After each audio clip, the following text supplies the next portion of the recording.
I grew up in a town with more churches than stop signs. I'm sure you've never heard of it. It's forgettable, really. I might as well have been raised on the moon because I felt like an alien in that place. I had acne scars and a bowl cut. No boy would touch me. Everyone knew that my mama worked at the police station. Where I'm from, everyone knew everything about everybody. It's the curse and blessing of small-town America. I never felt scared growing up. Everyone seemed safe, although there were plenty of unsettling places if you knew where to look. I knew every person in our community, except for the man who worked in the back of the grocery store. No one seemed to notice him except for me. He stayed in the stockroom cooler behind the milk aisle. He didn't seem to own a car, and I figured he might be sleeping in the store overnight. "There is no man in the milk cooler," Mama said. "Quit asking people." "There's a man back there," I said. "He's a good hider. I've seen him." Mama only sighed. A man named Roger owned the grocery store. We never really got along.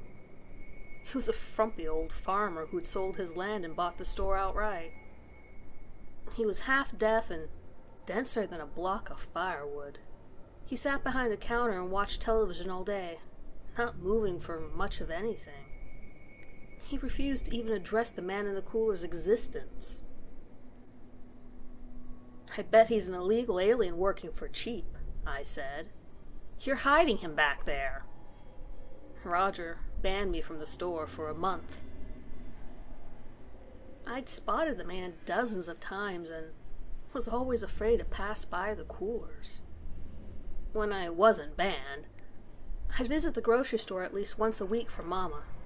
I'd see the man crouching in the stockroom behind the milk, peeking through the racks. Sometimes he seemed to be moving boxes. There were no lights in the stockroom, but I could feel his eyes following me through the glass. I swear, the man tried to touch my leg once. I'd opened the cooler and felt something tug on my shoelaces. I looked down and saw a man's arm reaching out from under the lowest rack. I stepped on his fingers and slammed the door. His hand was all mushy, like it was made of rubber. He pulled his arm back so quickly I questioned whether the ordeal had happened at all. Nonetheless, I complained to Roger. "You're full of shit," he said. "There ain't nobody back there." Roger gritted his teeth. "He grabbed my leg," I said. "Get the hell out of my store, kid," he said, pointing to the door. He didn't even let me buy the milk. When I got home, my mama called Roger and cursed him out. I was always proud whenever Mama stood up for me. It wasn't that often. I was banned from the store anyway, this time for life. The next month, our town experienced its most grisly murder to date. Might be the only murder to date. Roger had been pronounced dead on the scene. He'd been beaten, stabbed, and decapitated. Mama said it looked like he'd been attacked by an animal.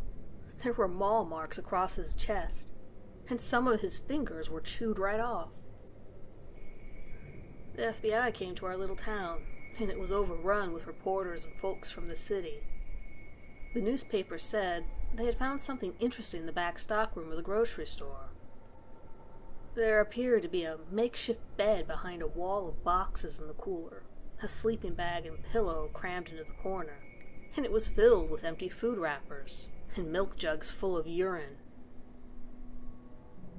Investigators thought a homeless man may have been living in the store for some time, coming out of the coolers each night to stretch and use the restroom. I knew he'd been in the store for many years. Mama never told them what I had seen. I don't think she wanted me to get involved in that mess. It was traumatizing enough just to know what the man had done.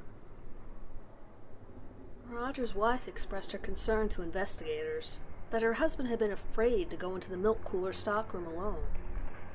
He believed it was haunted by ghosts. He never even changed the light bulb.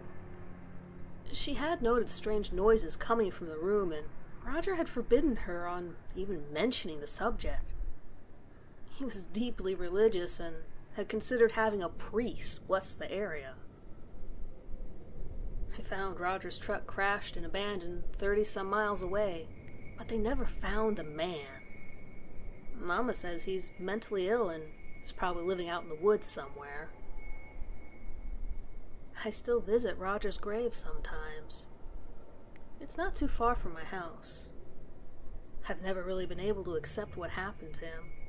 Sometimes I'll have dreams that the man is watching me outside my window, somewhere from the woods. These days, I sleep with the blinds closed and drink orange juice for breakfast.